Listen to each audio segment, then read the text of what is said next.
Quizás Felipe Aljure fue conocido primero en Colombia por una película de culto, sobre la cual también hay noticias, que se llama La gente de la Universal. Esa película quizás ha sido considerada por muchos, junto con La estrategia del caracol, la más importante película colombiana que se ha hecho. Y eso pues habla muy bien de Felipe Aljure, quien ha hecho otra película más y que está a punto de sacar una tercera. Felipe, bienvenido. Muchas gracias, hombre, y muchas gracias por abrirle este espacio al cine y a Tres Escapularios que estamos por estrenar. Siempre, siempre, y a eso iba, Tres Escapularios, una película que ya está a punto de ser estrenada, una especie de road movie, ¿no? Una especie de película de viaje. Es una película así que busca como explorar en la Colombia profunda. Sí. De hecho, la primera vez que nos la planteamos, que la escribimos, fue a raíz de un viaje a Pasto. Yo no conocía Pasto y me imaginé que eso era como un pueblo de los Andes, remoto, y pues nos encontramos una ciudad llena de arquitectura, de valores urbanos, de actividad cultural. Acabamos haciéndola en Cartagena por el modo y en Santa Marta por el modo en que la rodamos, buscando el brillo del Caribe, porque la hicimos sin luces, pero pues era importante de todas maneras mantener esa sensación de lejanía, por eso lo hicimos en Tierra Bomba, ¿no? Sí, sí. ¿Y cuál es la idea? ¿De qué habla? Es una exguerrillera, bueno, buscan unos guerrilleros a una mujer que aparentemente los había delatado, ¿no? Y empieza toda esta persecución. Es eso, pero básicamente es una película contra la guerra y usa como disculpa a esa pareja que va en este modo de road movie, desplazándose hasta llegar a ese lugar remoto que es Tierra Bomba, en donde encuentran pues a su víctima y pues no cuento lo que pasa, pero pues tiene una cantidad de giros sorprendentes al final y muy conectados con el momento histórico del país y cómo vivimos nosotros todo el conflicto en las ciudades. Felipe, ¿y ese humor negro que lo ha caracterizado a usted está presente en Los Tres Escapularios o es más dramático? Pues es un poco más dramático si se quiere, pero a uno se le sale pues el tema del humor, porque yo creo que los colombianos hemos usado el humor como un mecanismo de defensa para enfrentar realidades duras y tosudas que nos han tocado en este país. Yo creo que si no tuviéramos ese sentido del humor, por eso aparecemos en una cantidad de encuestas como el país más feliz y no sé qué, pero es más un mecanismo de defensa, porque sin eso pues sería patético y sería casi que improcesable la realidad que vivimos en el día a día. Burlarnos de nuestra propia irracionalidad, de nuestra propia locura, cosas que son impresentables en otros países, pues aquí lo tenemos y mire lo que somos y nos reímos de eso, y detrás de eso también hay muchísima crítica. Entonces es una película ya de la posguerra, podríamos decir. ¿Usted podría llamar eso el posconflicto, cine del posconflicto? Pues nosotros lo hicimos durante el conflicto y con mucha incertidumbre de cara a qué iba a pasar. Y lo que quisimos en realidad hacer era ponerle la cara a los combatientes anónimos, eso que lee uno en los periódicos, que 18 dados de baja. Y ni siquiera los nombres, ¿no? Nada, y solamente nombran a los comandantes. Entonces esta es una cámara que entra y acompaña a este par de personajes que son actores de teatro profesionales y tremendos, porque imagínense si para llevar encima un largometraje solamente entre dos actores, pero completamente desconocidos. Entonces nadie los puede conectar con algo y dan la sensación de que son en realidad sus personajes, además de ser grandes actores. Y a partir de ese diálogo, uno como espectador de Capital y de Ciudad, y un poco los que hemos visto la guerra en televisión, empezamos con la sensación de, estos son esos guerrilleros que nos tienen no sé qué, y empieza uno a humanizarlos y al final acaba uno dándose cuenta de que pueden ser el señor de la pizzería, la cajera del banco, la compañera de la universidad, es decir, que son gente tal y cual como uno, pero que han estado atrapados en una geopolítica en donde pues nacen en ese territorio y los reclutan y les toca hacer eso, o hay consecuencias. Entonces de alguna manera esa trampa los convierte en eso, y a nosotros de alguna manera también como que nos ilustra sobre la responsabilidad pues no por acción, pero un poco por omisión, ¿no? Como ese olvido que hemos tenido con muchos territorios del país y que en última somos el mismo país y las soluciones y los problemas están mezclados. Entonces es un poco cambiar el chip. ¿Le fue bien dirigiendo actores de teatro que no habían hecho cine? ¿Cómo fue esa experiencia? Sí, siempre nos han gustado los actores de teatro, ¿no? Alvarito Rodríguez. Alvarito Rodríguez, que es uno, está aquí porque hablar de Felipe Arjuri sin Alvarito Rodríguez es como raro. Ahí está Alvarito. Entonces Alvarito era de la Candelaria y eso, la gente de la Universal. En el Colombian también muchos actores de Colombian teatro. Dream, que fue la segunda película. Que fue la película.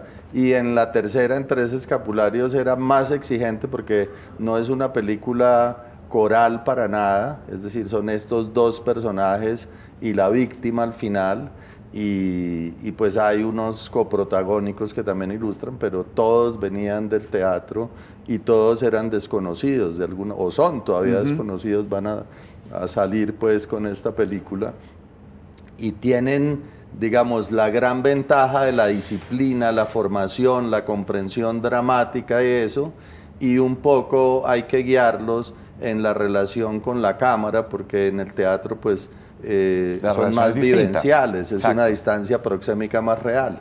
El lente distorsiona un poco, pero muy rápidamente se acomodan porque tienen, digamos, el fundamento enorme y el talento ya como constituido, ¿no? Felipe, ¿le costó mucho la película? No, eso fue una gran función, una gran labor que hicieron Enrique Arango y María Clara Aristizábal como productores. Y cuando pues teníamos un premio de 700 millones y cuando terminamos, obvio, como habíamos estado embargados y endeudados cada vez que hacíamos la gente de la Universal, el Colombian, entonces dijimos, no, esto aquí nos fue bien, máximo debemos 300 millones, máximo, que había como rumores y nos juntaron y nos dijeron, no, de los 700 millones nos gastamos 490 en la película y quedan 210 para terminarla, es decir, una cosa increíble. Además dormíamos en hoteles y tenían baño los cuartos, y uno tomaba agua cuando tenía sed, o sea, era un rodaje muy decoroso, ¿no? Exacto, y usted que ha trabajado al lado de grandes directores, porque ha sido no solamente asistente con ellos, sino que ha aprendido en grandes institutos esa enseñanza de que el cine solo se hace con dinero, porque efectivamente es así, como hacer ópera, eso es solo con dinero, eso es muy difícil. Pero aquí, en nuestro humor negro, podemos demostrar que no, ¿no? Pues muy interesante que hagas esa comparación, porque justamente terminamos Tres Escapularios con 700 millones, que son, no sé, $250.000 o algo así. Que no vale un minuto de una película de Spielberg, pues, un segundo. Y acto seguido hicimos en Cineempresa la producción ejecutiva de una gran película americana llamada The Lost City of Z, dirigida por James Gray, con Robert Pattinson y Sienna Miller, en esto aquí en Colombia, en la costa. Y un día costaba lo que costaba el largometraje nuestro entero. Entonces, pues... Hasta algún día les comentó, miren, yo con lo que usted hizo un día, hago una película entera. Y no se lo creían. Decían, es que es imposible. Pues es posible, ¿no? Y lo hicimos. Y si me tocara escoger a mí, entre todo ese andamiaje exagerado y de alguna manera distante del cine más industrial y esta experiencia vivencial de Tres Escapularios, en donde uno se sentaba a la mesa y veía todo el crew ahí, o sea, uno le conocía la cara a todo el mundo, sabía quiénes Porque en estaban. estas otras, no, los directores nos sentamos aquí, los extras allí, esta gente aquí, y en hoteles distintos, no se ven, nos encontramos a tal hora, trabajo profesional, te vi. Exacto, y el número de gente, es decir, nosotros aquí éramos 12 personas, o sea, incluidos los dos actores, el que hacía el script era el mismo que hacía el DIT, porque es cine digital, y luego fue el editor, el que o sea, el maquillador, y era el mismo director de arte y el mismo vestuarista, entonces era un crew demasiado reducido. Allá era pues, o sea, un crew de 350 personas, Sí. 6.000 extras, 7.000 obreros construyendo 7 ciudades en la selva, pueblos indígenas, Rurrenabaque, un pueblo minero que hicimos. Entonces la escala era otra. Nosotros éramos un convito en 4 carros. Sí, sí. Allá teníamos 380 automóviles, sin contar camiones, buses, vanes. Entonces son escalas diametralmente opuestas bueno, y más cercana a la nuestra, más íntima. Sí, yo creo que sí. Nuestra Colombia en la historia, y uno lo ve incluso en los monumentos, en la arquitectura, nunca ha pretendido ser grandilocuente, como lo fue, por ejemplo, México, como lo fue, ¿cómo se llama?, Perú, en Lima. Nosotros, nuestros edificios, todos son pequeños, todos son... No tenemos en ese espíritu nacional un espíritu de grandilocuencia. Nosotros somos así, somos más íntimos, somos más pequeños, y de alguna manera el arte tiene que reflejar esto, ¿no? Es un conector que no había mirado, pero es probable que sea eso. Y la necesidad, ¿no? Es decir, de hacer algo bien hecho, pero hacerlo con eficiencia. Entonces eso nos quita esos excesos de los que hablas y esos maquillajes y esas capas. Entonces nos fuimos a lo sustancial. La hicimos con una cámara de fotos, no teníamos luces, ¿no? Por voluntad, porque llevábamos unas luces en el carro, llevábamos un Steadicam pequeño para moverlo y un slider a manera de dolly para moverlo, jamás lo usamos. Uno ve la película y son todos planos quietos, pero además a propósito, porque no queríamos que nos diera pena hacer la película con una cámara de fotos, entonces disfrazarla con grandes movimientos. No, la estamos haciendo con una cámara de fotos y no nos da pena, planos quietos. Entonces usamos para variar la estética, un juego atrevido con los focos, pantallas dobles, pues para darle ese carácter cinematográfico maravilloso que lo tienen. Y otra de las cosas que siempre usted ha dicho, ¿qué necesita una película? Usted dice, pues hombre, una buena imagen y buen sonido. ¿Cómo le fue con el sonido? Muy bien, muy bien. Lo hizo una persona sola, Diego Rodríguez, y un operador de boom, que había sido alumno nuestro en una iniciativa que hubo en el distrito, ¿no? Rebeldes con Causa. Entonces se fajó, era su primer sonido directo. Yo creo que le tocó duro, fue a esas soledades más difíciles de cruz de 12 personas, pero el sonido extraordinario. Y luego en la mezcla final, Camilo Montilla, que nos acompañó en el Colombian Dream, es un gran talento y un gran amigo, además. Porque ese es otro, el crew lo que le hablaba a toda esta gente que estaba haciendo la producción, después otro grupo igual se encuentra en postproducción, ¿no? Exactamente. Otro grupo igual, esta gente pasa y ahora viene otro grupo igual para la postproducción. ¿Cuándo vamos a ver esta película, pues, nosotros? El 23 de agosto la estrenamos en Cine Tonalá, ya, por fortuna. Y pues ojalá vaya mucha gente, pero lo importante es que para ese público nuestro, porque ahora hay que hablar de los públicos, ya no existe el público, entonces para ese público de los públicos, el que nos corresponde, pues que tengan la oportunidad de verla en pantalla grande, con buen sonido, con buena imagen, porque cambia la sensación. Y allá hay distribuidoras interesadas, pues, porque es que usted sabe que de pronto no le compren la película para proyectarla en el cómodo horario de las 2 de la tarde el lunes. Por ejemplo, entonces eso no gusta, ¿no? Esta es una distribución independiente.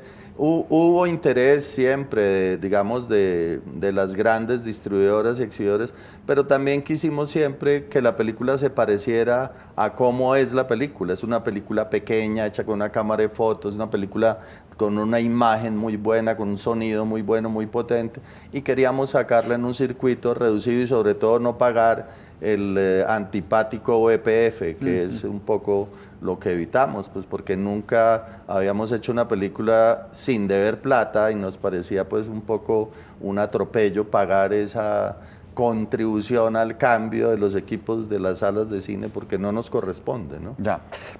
De hecho, hablando de esto, de todas las técnicas y cómo lo aprendió a hacer, esto vienen 2 aprendizajes anteriores. Una es La gente de la Universal, Colombian Dream. La gente de la Universal es considerada una película de culto, ¿no? Entonces esto quienes la tienen, quienes la ven, tienen un tesoro. ¿Qué están haciendo ahora? Están redigitalizándola, ¿no? Se nos había obsoleteado el formato y como la película es tan vigente, teníamos esa presión, la pedían para canales, para verla. Entonces mandamos una copia que teníamos en 1 pulgada a Nueva York, la pasamos a digital y ahora pues a lo pobre, seguimos esperando ahora para que el sonido, que es Dolby SR, pues la primera película que tuvo Dolby en Colombia, se lo podamos inyectar y se lo podamos incrustar ahí. Bueno, vea, ahí tienen la gente de la Universal. Ahí tenemos la gente, y este es Alvarito García. Ahí está Alvarito en una Rodríguez. De las, Sí. Rodríguez, disculpe. Sí, en una de las más famosas secuencias del cine colombiano. Sí, esta ahí, precisamente. Ahí está Carlos Sánchez enfrente, o sea, padeciendo esos giros infernales, y hay que decirlo, Bambán abajo, moviendo las sillas, que es uno de los mejores tramoyistas que ha tenido este país, moviendo esas sillas a gran velocidad para generar ese efecto. Ya, porque uno se imagina la gran máquina, la computarizada, dándole efecto, haciendo No, eso es puro picapiedra. Sí, picapiedra. La gente de la Universal, maravillosa, que entonces ya viene remasterizada. Exactamente. Por otro lado, y yo quiero aprovechar estos últimos segundos para hablar de lo otro que viene en su carrera, y es la dirección artística del Festival Internacional de Cine de Cartagena. Y usted ha hablado de varias ideas. Una de ellas es que quiere darle más presencia a Cartagena, al cine que se hace, no un cine, digamos, este cine, que como usted lo está haciendo, se hace con una cámara sin vergüenza, ¿sí? Con pocas personas sin vergüenza. Y por el otro lado, que deje de ser una competición. Sí, yo creo que es importante, digamos, deslindar el cine del deporte. El deporte es muy importante haciendo nacionalidad y el cine es muy importante haciendo nacionalidad, y yo creo que en los territorios olvidados de este país, pues la presencia de nuestros deportes y nuestros deportistas han sido motivo de orgullo para la gente. Las novelas, cuando no había cine, y los programas de televisión, motivo para identificarse. Entonces, digamos que la cultura audiovisual y el deporte han constituido nación y han evitado que la gente de las fronteras olvidadas se sienta más venezolana que colombiana o más ecuatoriana. Brasileño. Cuando llega el partido de fútbol son colombianos y juegan contra Venezuela y contra no sé qué, pero eso no nos puede confundir, y cuando se trata de los propósitos de cada uno, pues el deporte es verticalizable, porque no importa usted qué juez tenga, si alguien corrió en 7 segundos y el otro corrió en 8, este es más rápido, y usted cambia los jueces y sigue ganando el mismo y los vuelve a cambiar y sigue lo mismo. En el cine se relativiza más, pues porque claramente si usted cambia un jurado y pone otro, es posible que ganase otra película. Entonces gana otra película y la verticalización es distinta. Y lo otro es que es distinto, digamos, cuando usted es una hegemonía en donde nació el cine, como pasó, digamos, con Francia y con Estados Unidos desde su nacimiento, pues Lumière y Alva Edison se peleaban quién inventó el cinematógrafo y no sé qué, y 118 o 100, no sé cuánto, 15 años después o 14, pues les gusta seguir siendo el sitio donde toca ir a preguntar si la película le quedó bien. Cartagena es distinta y tenemos, digamos, ya no un mundo que hace 1000 o 2000 películas al año, sino hace 15.000 y 20.000 por toda esta democratización de la que hemos hablado. Y en Colombia tenemos un antecedente de 21 años en donde hemos hecho legislación, desde la Ley de Cultura en el 97, la primera ley de cine del 2003 y la segunda ley del cine en el 2012. Entonces, digamos, tenemos motivos para concentrarnos en la reflexión, el pensamiento, por supuesto, sin abandonar nunca la fiesta del cine, el cine de calidad, las estupendas proyecciones, traer gente interesante, pero en vez de encerrarlos a que sean jurados, van a estar hablando con la gente, van a estar circulando, y va a ser un festival, digamos, con toda la visibilidad que nos gusta tener en los festivales. Buen cine, buenos personajes, todo eso. Eso, traer Tilda Swinton y todos los que han llegado todos acá. Bienvenidos. Habrá todavía una decisión en ese respecto. Ahí tenemos un par de sorpresas cocinándose que esperamos que se concreten, y entonces digamos que todo ese elemento de la fiesta del cine, pues obviamente, o sea, vamos a hacer una fiesta alegre, por eso es un festival, no vamos a volver una fiesta triste, pero nos vamos a centrar en eso, vamos a conectar con Cartagena un poco más, hay un reclamo de los cartageneros, de los caribeños. Llegan los cachacos, ven su cine y se van. Han dicho eso, sí. Yo no creo que en ningún caso esa haya sido la intención del festival, pero pues si hay esa percepción, hay que atender esa queja y hay que acercarse para que ellos se sientan más incluidos. Con toda razón, es su casa además. Han sido 58 años los anfitriones. Y semejante casa, ¿no? Y semejante casa, entonces pues más que merecido, muy importante además, porque no tiene sentido que un festival de cine se haga en una ciudad y que no dinamice las variables que van a generar las condiciones para que esa sea además una constructora de cine, una productora de cine como ciudad. Entonces hay que caminar en ese sentido y así lo vamos a hacer. Felipe Alcure, muchísimas gracias. No, señor, a ustedes muchas gracias y que les guste la película. Seguro, porque ahorita, entonces, 23 es el estreno. 23 de agosto queda en Tonalá. cartelera. Y queda en cartelera a partir de eso, sí. A partir de eso. 8 de la mañana, 55 minutos, Felipe Alcure. 3 escapularios, es la próxima película que veremos. Es su tercera película dirigida por él, porque pues, cine tiene detrás Felipe Alcure toda la historia que usted quiere. Muchísimas gracias por estar